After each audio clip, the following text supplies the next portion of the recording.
नमस्कार, आप सभी का मेरे channel easy science by Manisha Verma में एक बार फिर से स्वागत है।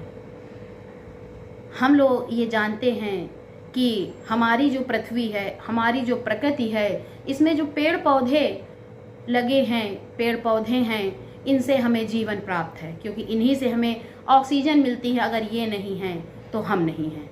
लेकिन आजकल इनको भी इंसान भूल गया है और अपनी ज़रूरतों को पूरा करने के लिए पूरे के पूरे जंगलों को साफ कर रहा है। तो आज हमारी चर्चा का विषय है डिफॉरेस्टेशन, यानी कि जंगलों की कटाई। बहुत बड़े स्तर पर अर्बनाइजेशन बढ़ता जा रहा है, शहरीकरण बढ़ता जा रहा है। इसके लिए जंगलों की कटाई हो रही, क्योंकि शहरों में जब जनसंख्या बढ़ती है तो मकानों की ज़रूरत पड़ती है, तो उसके लिए जंगलों की कटाई की जा रही है। तो अब जब पॉपुलेशन बढ़ रही है तो भोजन की डिमांड भी बढ़ रही है। तो इस भोजन की डिमांड को पूरा करने के लिए खेती की ज़रूरत पड़ेगी, खाने की ज़रूरत पड़ेगी, अनाज की ज़रूरत पड़ेगी। उसके लिए हमें जो है एग्रीकल्चरल फील्ड चाहिए, उसके लिए भी जंगलों का सफाया किया जा रहा है। और जब पॉपुलेशन बढ़ती है तो उनकी ज़रूरतों को पूरा करने के लिए फैक्ट्रियां बनानी पड़ती हैं। फैक्ट्रियों में उनके रोज़मर्रा में आने वाली चीज़ों को बनाने की ज़रूरत पड़ती है। और इसके साथ ही साथ और भी कई कारण हैं, जैसे मिनरल्स चाहिए, माइनिंग के लिए लोग ज़मीनों को साफ़ कर रहे हैं। साथ ही साथ लकड़ी चाहिए फर्नीचर बनाने के लिए, दरवाजे बनाने के लिए, क्योंकि मकानों में इन सब चीज़ों की ज़रूरत पड़ती है। और ओवरग्रेजिंग यानी जानवरों के द्वारा पूरे के पूरे ग्रासलैंड को ग्रेज कर लिया जाता है। इससे भी डिफॉरेस्टेशन बहुत बढ़ रहा है, जो कि बहुत ही चिंता का विषय है। और इसका खामियाजा हमारी प्रकृति को और साथ साथ पूरे समाज को, पूरी दुनिया को, मनुष्य को भुगतना पड़ता है। इसका जो सबसे बड़ा कारण है, जो पूरे विश्व में चर्चा का विषय है, वो है ग्लोबल वार्मिंग।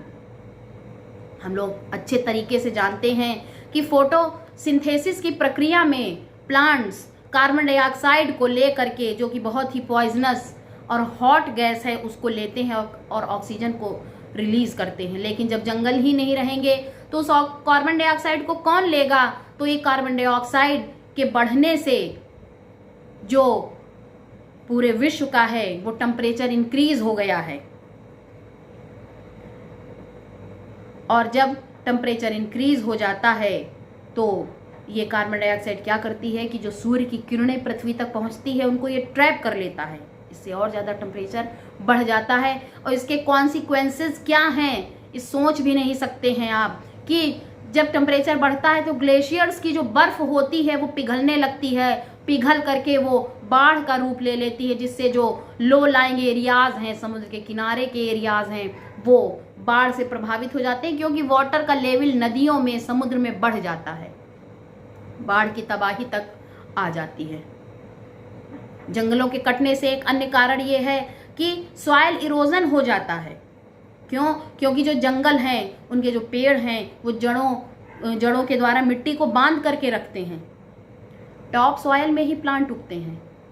प्लांट ही नहीं होंगे तो मिट्टी को बांध के कौन रखेगा? इस तरह से हवा चलती है, पानी बरसता है, तो वो बिना रुके अपने फ्लो में पानी बहता चला जाता है और साथ में मिट्टी को भी बहा करके ले जाता है। हवाएं चलती हैं, तो जब पेड़ नहीं होते हैं तो बहुत तेज रूप लेकर के हवाएं बहती हैं, तूफान बहते हैं और मिट्टी को उड़ा करके ले जाते हैं। तो जब लंबे समय तक ये प्रक्रिया होती है तो वहाँ पर डेजर्ट बन जाते हैं। उसी को हम डेजर्टिफिकेशन कहते हैं। और इस तरीके से वाटर टेबल भी कम हो जाता है। तो हमने देखा कि पेड़ लगाना हमारी एक नैतिक दायित्व भी है, हमारी नैतिक जिम्मेदारी भी है।